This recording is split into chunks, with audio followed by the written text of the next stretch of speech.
Olá, olá, olá, eu sou o Tadeu Rodrigues, esse é o podcast Literário Rabiscos. Obrigado você que chega toda semana aqui comigo, que tá toda semana aqui com a gente, que curte, que compartilha, que ouve. Quem tá chegando no Rabiscos por conta da Andressa, eu quero convidar a ouvir os demais episódios. O episódio da semana passada a gente ouviu o escritor Fred Di Giacomo, autor do livro Gambé, que tá saindo do forno agora pela Companhia das Letras. O Fred é uma simpatia, gravou com a gente, foi um episódio memorável que fica aí na história do Rabiscos. Gravou comigo e com a Jéssica. Então, se você está chegando aqui agora por conta da Andressa, convido para depois desse episódio voltar para o último e conhecer não só o último, mas todos os episódios aí do Rabiscos, que está indo para o sétimo ano de existência. Mais um recadinho, a gente está de volta com o Clube de Conto da Editora Reformatório 2025, uma parceria da Editora Reformatório e do podcast Rabiscos, onde eu faço a mediação. Se você quiser participar do Clube de Conto, basta mandar mensagem ou para a Editora Reformatório no Instagram, ou para o Rabiscos, ou para mim. A gente vai enviar o conto do mês, é um continho no mês. Na última segunda, a gente junta via Zoom online, conversa com o escritor, conversa com a escritora, bate um papo sobre o conto. É muito legal. Então, se você quiser aí se forçar a ler um pouquinho, às vezes tem alguma preguiça, ou às vezes quer discutir, tá sozinho, quer discutir um conto, quer discutir a literatura, pode participar aí do nosso clube que é bem legal. Se você está ouvindo a gente pelo Spotify, deixa 5 estrelinhas, que ajuda o algoritmo a entender que a gente quer chegar mais longe. Se está ouvindo pelo Amazon Podcast, ou pelo iOS, ou pelo Deezer, favorita a gente. É isso, quero deixar um beijão na Jéssica, que não pôde estar com a gente hoje, ela teve um imprevisto pessoal aí por conta de trabalho, mas a semana que vem ela volta. Falando em semana que vem, quero deixar um pequeno spoiler. Semana que vem vai vir ao Rabiscos a Adelaide Ivanova, que está lançando o seu livro Asma. Adelaide é minha parceira de editora, quer dizer, nossa parceira, porque é a da Andressa também, da editora Nós. Aliás, um beijo aí para nossa querida editora Simone Paulino. Bom, sem mais delongas, vamos ao papo. A nossa convidada de hoje, Andressa Marques, nasceu em Taguatinga. Ela é escritora, professora, doutora em literatura pela Universidade de Brasília e fez parte das primeiras turmas de cotistas do país. A Construção é seu romance de estreia e foi vencedor do concurso Toca Literária. Seja bem-vinda, Andressa. Um prazer enorme falar com você. Obrigada, prazer todo meu, Tadeu. Agradeço muito o convite de participar aqui do podcast Rabiscos hoje. Muito Deixo meu cumprimento aí para você, saudações, Vida Longa Podcast, e também a Jéssica Balbino, pessoa que eu admiro. Então, para mim é um grande prazer mesmo estar aqui hoje. Uma pena que ela não pôde gravar, ela queria muito fazer. A gente estava montando as pautas do Rabiscos e até surgiu o seu nome, justamente pela temática. Enfim, pena que ela não está presente. Mas fica aqui nosso beijão para ela. Beijão, Gé. Eu vou falar um pouquinho sobre o livro antes da gente começar o papo, para o pessoal se situar aí e entender um pouco do que é o seu livro e até para te conhecer também um pouco. Bom, a construção narra a história da personagem Jordana. A Jordana é uma jovem estudante que integra a primeira geração de cotistas nas universidades públicas brasileiras. Então a história se passa ali em Brasília, cidade satélite de Taguatinga, até a Universidade de Brasília, a UNB. Então o livro acompanha essa personagem, essa estudante, enfrentando os desafios do ambiente acadêmico, desde o nervosismo inicial até as complexas interações com veteranos, com professores. E o livro também tem uma carga poética intensa, explora também a história dos trabalhadores que construíram Brasília, destacando a precariedade e os sacrifícios dessa empreitada. Vai viajando no tempo entre um passado recente e um passado mais remoto. Bom, um pequeno resumo é isso. Eu queria saber a sua experiência própria, pessoa física, de ser uma das primeiras cotistas e contar a história, criar uma personagem semelhante, né, a Jordana, que também é uma das primeiras cotistas do país. Queria saber se a gente pode falar de algo autobiográfico na sua história. Justamente, a gente tem talvez não autobiográfico em si, mas uma grande imersão numa experiência pessoal e que me serviu de, de base, inspiração, conexões para eu trazer para essa história. Esse livro é um livro que nasce de uma história familiar, então ele tem uma carga, né? Eu tenho ele traz, então, duas narrativas em tempos diferentes. Uma narrativa no passado mais recente, no final dos anos 2000, começo dos anos 2000, que é essa história dos cotistas na primeira é, experiência com cotas raciais que tivemos no Brasil, que foi a partir da autonomia universitária, que foi na UNB. Então, muito antes da lei de cotas, que é a lei federal de 2012, tivemos algumas experiências em universidades como a UNB. E a outra narrativa paralela que acontece no livro é lá no final dos anos 50. Então, a gente tem ali os trabalhadores que vieram construir a capital. Numa experiência pessoal muito reveladora, que foi parte de uma pesquisa que eu participei em 2019, chamada Reintegração de Posses Narrativas da Presença Negra no DF. Eu coordenei e participei dessa pesquisa junto com a professora Ana Flávia Magalhães Pinto, do Departamento de História da UNB. E foi uma pesquisa que a gente foi contar justamente essas histórias silenciadas sobre os trabalhadores que vieram construir a capital, trouxeram suas famílias, e que na história oficial da cidade de Brasília a gente tem muito a presença dos pioneiros, dos arquitetos, dos engenheiros, e esses chamados candangos, que eram os trabalhadores da construção civil, não aparecem, né? Então, nesse incômodo que partiu ali de estudantes do Departamento de História da UNB, a gente começou a ver que história é essa que era contada. Então, eu tenho uma história pessoal de um avô que veio para trabalhar na construção, foi uma das pessoas que trabalhou no Congresso Nacional, por exemplo, e que faleceu logo no começo da cidade em um canteiro de obras, né? Então, indo em busca de tudo isso, eu acabei descobrindo todo um fio de uma história familiar que eu não conhecia, porque como ele morreu quando meu pai era muito pequeno, bebê ainda, e minha avó voltou para a cidade dela, ele não conheceu essa família paterna. Então, me pareceu, depois disso, que era uma história muito peculiar, né? E que eu fiquei com aquela pulga atrás da orelha de 2019 até 2022, quando eu comecei a escrever o livro, e com uma vontade muito de contar, porque toda vez que eu contava em espaços acadêmicos, né, de pesquisa e tudo, as pessoas ficavam surpresas e acabavam comovendo e tudo. Então, a ficção me pareceu o único lugar possível em que eu pudesse não só contar essa história, mas também preencher essas lacunas com a imaginação, essas lacunas dessas pessoas que eram meus familiares e que eu não sabia quem eram, quem foram, quem viveu, que homem foi esse que teve essa vontade tão jovem de vir para uma cidade totalmente desconhecida, o que ele deixou para trás. Então, eu fiquei ali pensando durante um tempo e tive uma percepção, né, esse insight depois de trazer uma construção ao longo, a construção da história dessas famílias negras ao longo de todo o período aqui de Brasília. Então, me pareceu que juntar duas experiências únicas, né, que a gente teve desses jovens nos anos 2000 que fizeram um coletivo que quiseram lutaram para que houvesse cotas raciais no Brasil, na sua universidade. Me pareceu que eles eram os herdeiros desses trabalhadores todos que vieram construir Brasília. Então, cada um em sua época construíram coisas diferentes. Então, eu quis trazer tudo isso e também para pensar que é muito, por mais que seja uma história familiar, é muito recorrente na história das famílias negras brasileiras a gente não saber a nossa própria história, quem foram nem da geração anterior. Às vezes a gente não sabe como era a minha, quem foi o meu avô.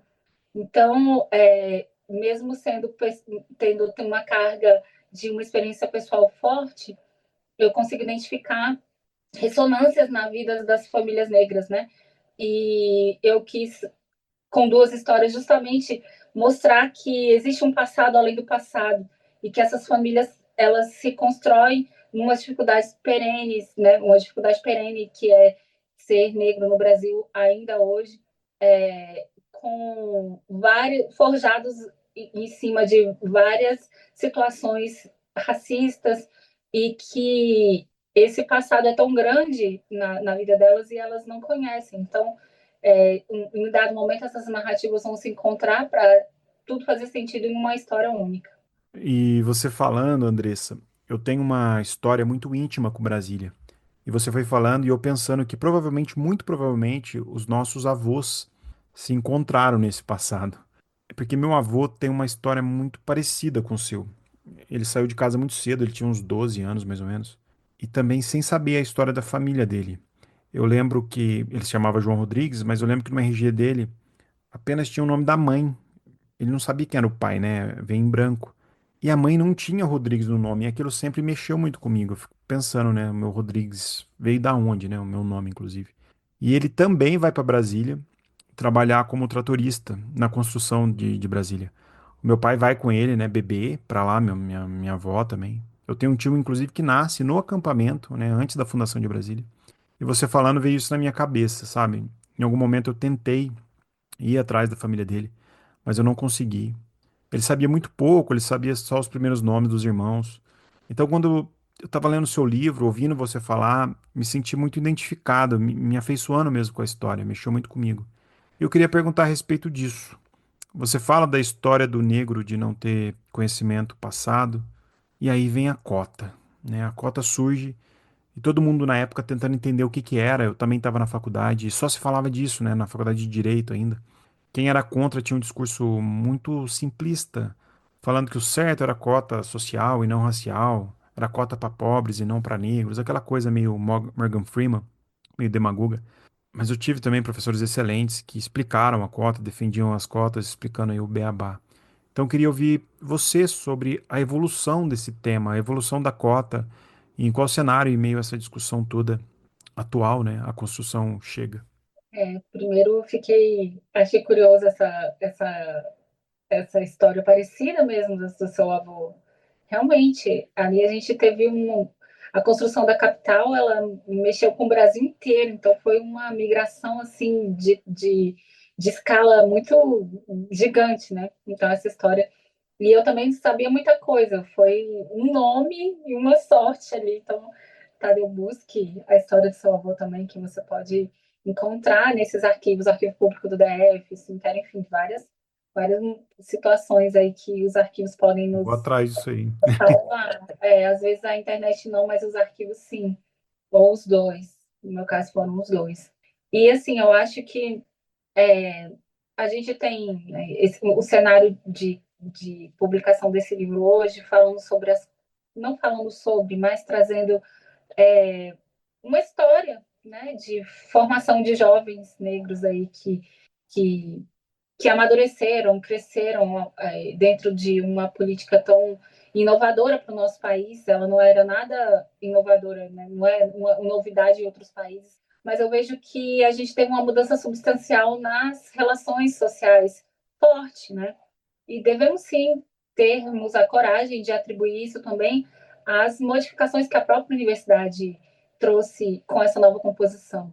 Se a gente pensa 2005, que foi quando eu entrei na graduação, são 20 anos, né? Gente, são 20 anos. E assim, era uma coisa absurdamente homogênea e hegemonia branca, assim, eu não tinha colegas negros, né? Era uma coisa assim super diferente.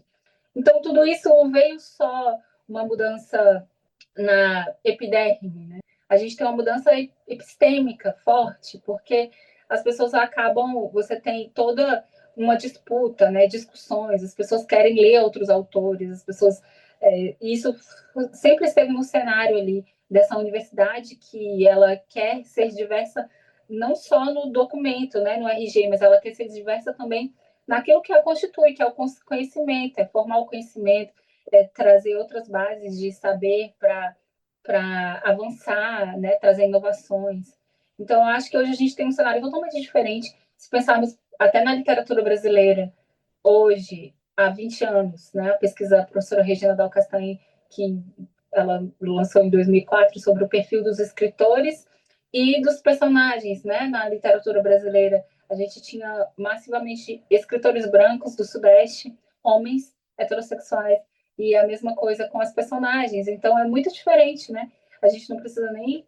Essa pesquisa tá, né, tem ele, evidentemente, atualizações a olhos vistos para nós que acompanhamos a literatura brasileira hoje. Então, a gente tem escritores, só se a gente pega como parâmetro prêmios literários, os mais recentes, né? O escritor mais vendido no Brasil hoje é Itamar Vieira Júnior. Então, é uma configuração nova também dentro da literatura brasileira que eu também acho que vem tudo no mesmo, nas mesmas, como se diz, nas mesmas motivações, assim, né? É tudo um grande um grande cenário cultural e educacional e que também traz, que foi muito impactado por essas cotas raciais e que a gente tem uma nova construção de sociedade hoje que, se não mais, se não menos racista, porque eu não estou com tanto otimismo, mas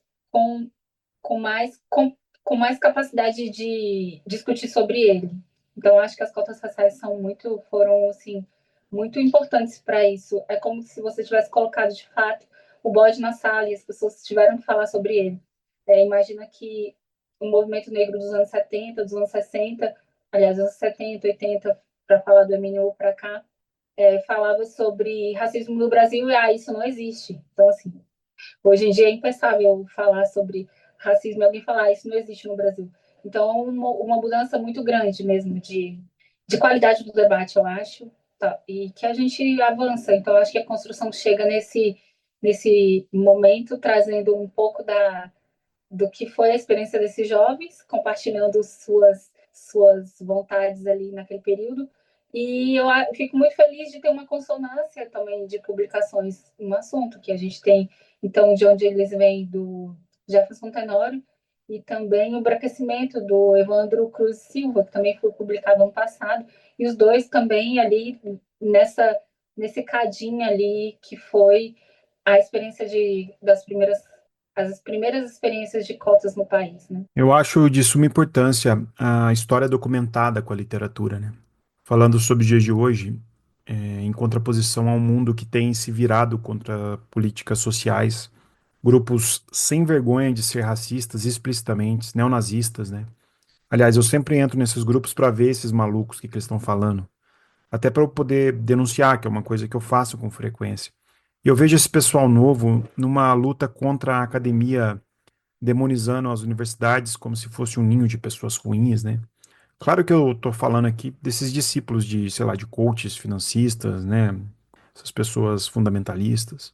E a literatura acaba tendo essa função de luta também, né? Não só, mas é importante que nessa temática em especial ela tenha, né? Claro que a literatura pode e deve falar sobre tudo, né? Sobre o que quiser. A liberdade da literatura é fantástica. Mas sobre esse tema é muito importante essa função de luta, né? E eu queria entender a sua opção de colocar a carga poética nesse cenário tão duro. Como que você se alimentou para criar uma história que não é academicista, mas que tem um cenário acadêmico? Como que você pensou a estrutura para poder contar suas histórias? Enfim, como se alimentou? Pois é, eu me alimentei das maravilhosas aulas do Marcelinho Freire. Eu fiz ali, eu tive essa sorte de fazer a oficina com o Marcelino, que foi no primeiro semestre de 2022. E 22.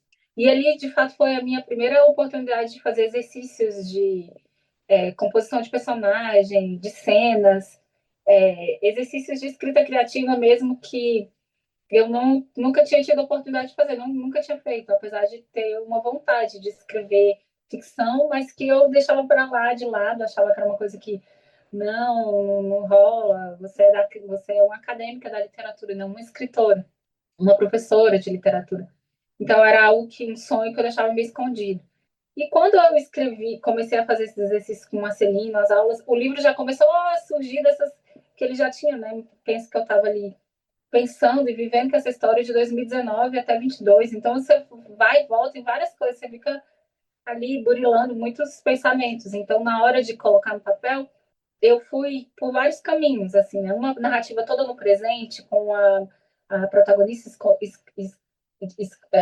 descobrindo o passado, uma narrativa toda no passado que falasse desse trabalhador na construção, mas ao mesmo tempo não daria conta de perceber toda a ausência que essa família impactou né, a ausência que essa família fez e impactou na experiência da outra família que era a mesma.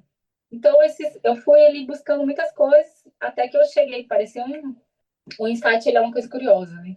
Quando ele acontece, você fica de fato assim, surpresa. Que eu pensei, quando aconteceu que essas narrativas paralelas não sei, eu acho que é uma coisa própria assim da minha forma de escrever. Às vezes a história era tão ela tinha uma carga também de experiência muito forte que eu não queria que ela fosse muito direto, assim, sabe? Muito pau, pau, pedra, pedra. Aconteceu isso aqui, eu fui lá e não era isso. Então eu tinha que encontrar um caminho que conseguisse ser mais sutil, que construísse mesmo imagens literárias, que conseguisse.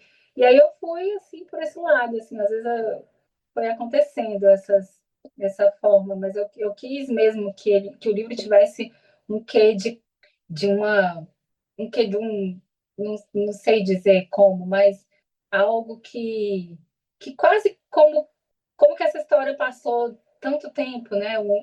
É muito difícil lidar com o tempo na narrativa, né? Numa ficção. Então, eu acho que a coisa dessas metáforas e dessa carga poética que eu trouxe, assim, de uma maneira, foi de tentar contrabalancear uma história que era muito pé no chão, né? Muito ali, muito dura também. O racismo também, se a gente deixa tomar de conta, assim, ele pode até, né, ele destruir algumas peculiaridades e coisas menores e importantes na construção dos personagens. Eles não podem ser solapados por ele de uma forma assim cruel. Então, foi tentando buscar alguma leveza que eu fui atrás dessas palavras. Eu acho que você consegue fazer isso muito bem. Eu sei que a academia, a literatura tem seus embates. E eu queria perguntar o inverso para você. Como que você espera que seu livro, ou que a literatura no modo geral, contribua para discussões no meio acadêmico? Como que a literatura em si, né, o livro não acadêmico contribui para as discussões no meio acadêmico, em especial o seu livro? Eu não tenho toda essa pretensão. Acho que se eu tiver leitores que se emocionem com uma história, né, que encontrem, o meu livro encontre leitores, para mim já está assim muito bom. A academia ela tem seus interesses, né? Ela tem seus mecanismos, né? É, que muitas vezes não são os mesmos desse encontro com os leitores. Então, não espero tanto, até por ser uma pessoa que estuda literatura, né, na academia também. Mas eu acho que se chegasse se o livro chegar a essa fase de ser um objeto de interesse de pesquisadores da literatura brasileira contemporânea, eu fico muito feliz e já me sinto assim uma pessoa realizada nesse ponto de ser mais uma romancista negra brasileira dentro do número aí que a gente teve durante muito tempo, que foi muito pequeno, né? Até 2006 a gente tinha 6 romancistas negras brasileiras. De 2006 para cá a gente tem tantas outras, né? Então, estar na seara dessas mulheres que escrevem e fazem literatura contemporânea e são estudadas na academia, se eu chegar até aí, para mim é uma coisa assim super já maravilhosa. Eu queria te ouvir um pouco mais sobre o tempo que você falou agora. O Schneider Carpegiani, querido amigo, ele fala algo sobre o seu livro que me chamou a atenção, né? Ele fala algo sobre viajar dentro do impasse do tempo. Queria saber de você o que que é esse tempo. O tempo tem esse. É um tempo longo, muitas coisas acontecem, é muito complexo quando você vai tentar transcorrer ali sobre personagens em tempos tão diferentes. Mas eu acho que uma dicção própria para cada tempo é indispensável, assim. Foi indispensável para mim quando eu estava escrevendo.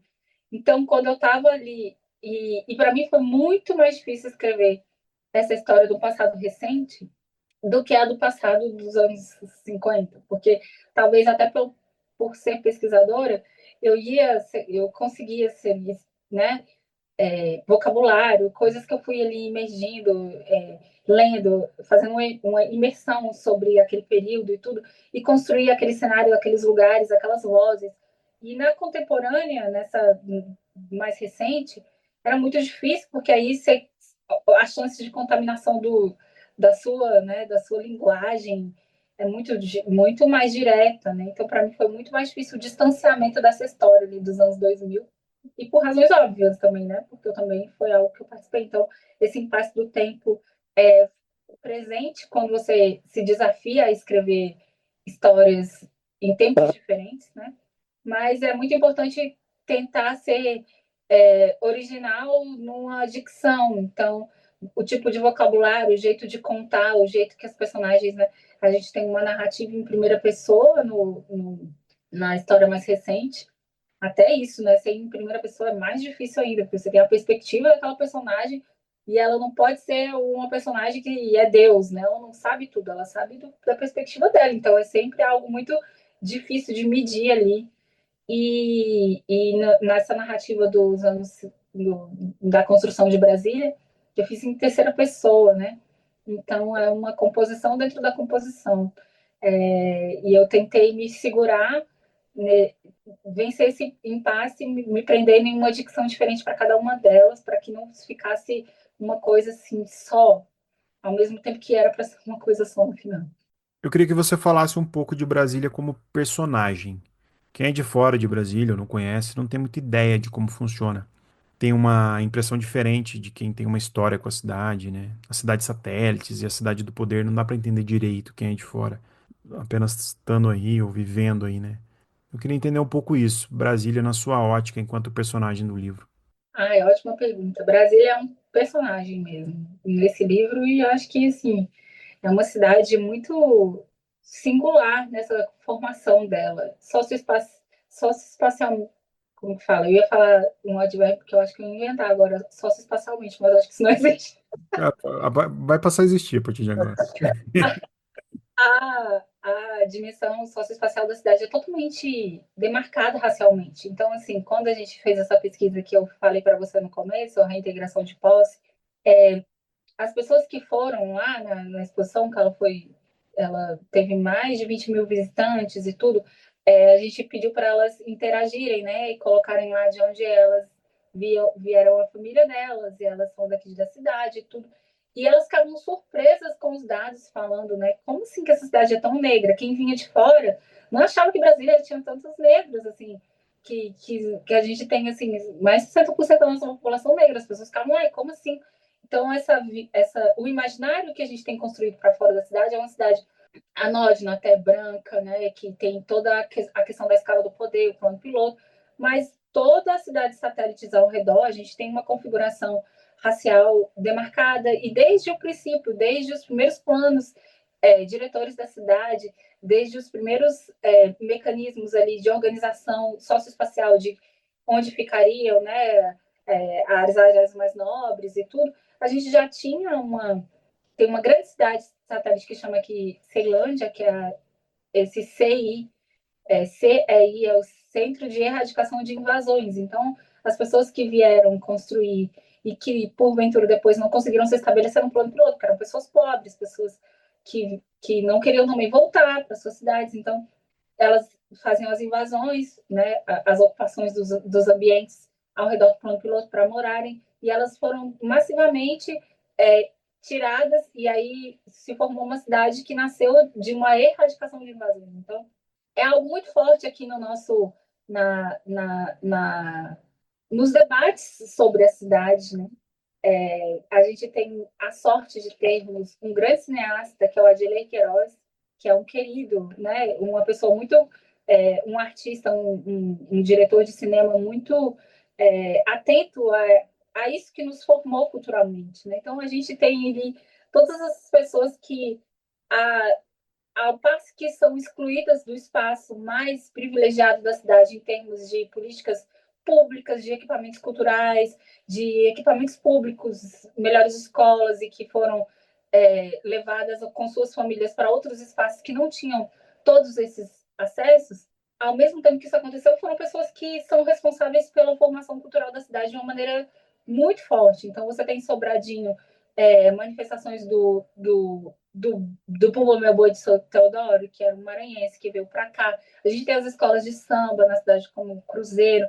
Então, aqueles cariocas que vieram na transposição da capital para cá formaram escolas de sambas, uma mais famosa, né, Aruque. Então, a gente tem tanta força culturalmente dentro da cidade, que isso é uma coisa assim que você fica que não tem como fugir do debate. Então, esses filmes que o Adilei Queiroz ele tem um que chama Branco Sai, Preto Fica, que é justamente uma pegada de uma ficção científica que mostra que um cara, um protagonista também da Ceilândia, e para ele entrar na cidade ele precisa de um passe, é quase isso, né? A dificuldade para chegar é muito grande, as pessoas se deslocam distâncias enormes. E eu não estou falando de um deslocamento de classe média, estou falando de um deslocamento de pessoas que, de fato, precisam vencer uma passagem de ônibus muito cara para chegar até no centro. Então, isso é muito presente dentro da cidade. Brasília é uma personagem, de fato, no livro, porque eu quis também que ela tivesse uma voz para contar sobre essas famílias que ela viu crescer aqui, apartadas, né, de uma maneira separada e com oportunidades totalmente diferentes, né, para cada classe, para cada pessoa, para cada raça, de acordo com o espaço e o ambiente em que elas estavam geograficamente na cidade. Você falando me veio à cabeça, às vezes, algum conceito de refugiados, de estrangeirismo. Como toda cidade grande, elas nunca estão formadas, né? Elas estão sempre se formando. Você vê quais desafios para quem nos ouve e escreve, né? A gente tem muito ouvinte que é escritora, pessoas que chegam para ouvir outros escritores e escritoras até para entender um pouco como que compõe, como que cria.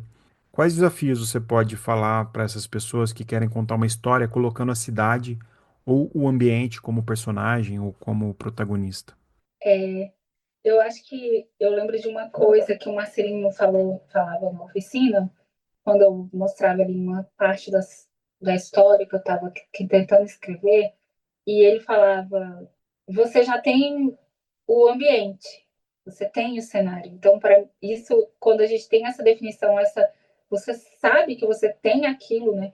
Então, se aquilo é um personagem, aquilo é central para você, eu acho que a gente tem a sorte de, nesse trabalho criativo, que é o trabalho da escrita literária, a pesquisa ser essa imersão que a gente tem capacidade de fazer, seja pessoalmente mesmo, né, no ambiente, como por outros meios, descobrindo, é, como eu, por exemplo, na época da construção, eu fui nessa parte que era Brasília no início, fui ler livros, né, algo que falavam desse período, mas principalmente eu vi muitos filmes do Vladimir Carvalho, que é outro cineasta que a gente tem aqui em Brasília, que documentou de uma maneira magnífica os depoimentos desses trabalhadores, o que eles sentiram, as dificuldades, os medos, era tudo novo, era tudo. Imagina, o cara olhava para o Congresso Nacional, um negócio em letra H, que negócio bizarro, o que está acontecendo? Então, esses trabalhadores todos não foram coisas que eu, né, imaginei que o trabalhador pensou isso e coloquei no livro. Eu fui buscando muito nesses relatos deles. Então, eu tinha o ambiente e eu precisava recuperar uma coisa, né? Então, a pesquisa eu acho que é imprescindível e essas vozes mesmo, né? Se você tiver filmes e tudo, de trazer de uma forma com que você consiga reconstruir ali os sentimentos daquelas pessoas que você às vezes está falando do ambiente, mas também, claro, das pessoas que estão naquele ambiente, né? O que elas sentem em relação àquele ambiente, o estranhamento que aquilo. Eu acho que a literatura ela tem o papel gigante de sempre nos, nos colocar ali nesse momento de estranhamento. Então, tem um estranhamento. Que aquele personagem está imaginando que é aquele prédio que ele tem que construir, que é totalmente diferente de tudo que ele viu, o que ele sente trabalhando o dia inteiro, sem descanso, de uma maneira exaustiva, para uma cidade, que sentido faz essa cidade, que ambiente é esse, então. E ao mesmo tempo pensando toda hora sobre eles, porque nessa pesquisa que eu fiz, os trabalhadores estavam sempre assim, pensando muito sobre essa cidade, eles queriam essa cidade, porque fica parecendo que a pessoa está muito desconectada, ela veio trabalhar e pronto. Não, eles pensavam o que seria, qual é o futuro, o que seus filhos vão fazer aqui, essa cidade é sua, eles se sentiam pessoas importantes para essa cidade, então um sentimento, né? E eu acho que quando a gente tem essa tarefa com o ambiente, a pesquisa e a reconstituição do sentimento dessas pessoas nesse ambiente é uma tarefa que vai acabar surgindo. Andressa, quero te agradecer enormemente. Quero que seu livro chegue em muitos lugares. Obrigado pelos seus ensinamentos. Obrigado pelo carinho com o episódio, carinho com a gente aqui do Rabiscos. Muito feliz de te ouvir. E vida longa aí para você. Ô, Tadeu, eu fico muito feliz, muito mesmo, obrigada. Espero ter falado coisas que tenham feito sentido. E Muito. Pessoas, que eu sei que é um podcast super considerado pelas pessoas, assim, e eu fico feliz, é o primeiro podcast que eu estou participando, você Ah, olha falou só. exatamente, só que não é assim não, Que delícia. imagina. Então, para mim é uma honra, um colega de editora, a gente compartilhar aí dessa conversa hoje, foi um prazer para mim, e muito obrigada. E onde que o pessoal te acha? Onde que o pessoal compra seu livro? Então, o meu livro está à venda ali em várias livrarias, na próprio site da Editora Nós também está à venda. Ele está à venda também na Amazon, se facilitar para as pessoas, mas a gente pode fortalecer as livrarias e comprar na livraria próxima da nossa casa, a distribuição da Nós é boa, então ele está aí nesses espaços. E eu estou no Instagram também, se as pessoas tiverem, tem uns links lá dessas editoras também. É a Andressa M. Marques, no meu Instagram. Isso, brigadão, Andressa. É, prazerzão falar contigo. Pessoal de casa, semana que vem a gente volta. Beijo a todos, bom dia, boa tarde e boa noite.